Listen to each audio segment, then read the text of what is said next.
Union Ministers Mukhtar Abbas Naqvi and RCP Singh submitted their resignations to Prime Minister Narendra Modi on Wednesday, a day before the completion of the Rajya Sabha term, sources said.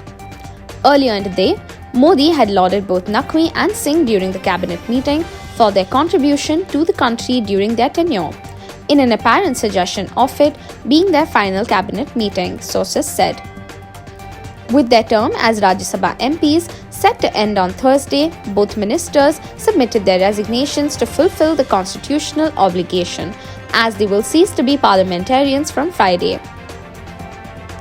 Naqvi, a senior BJP leader, is also the deputy leader of the Rajya Sabha, and Singh is a minister in the Modi cabinet from the JDU quota.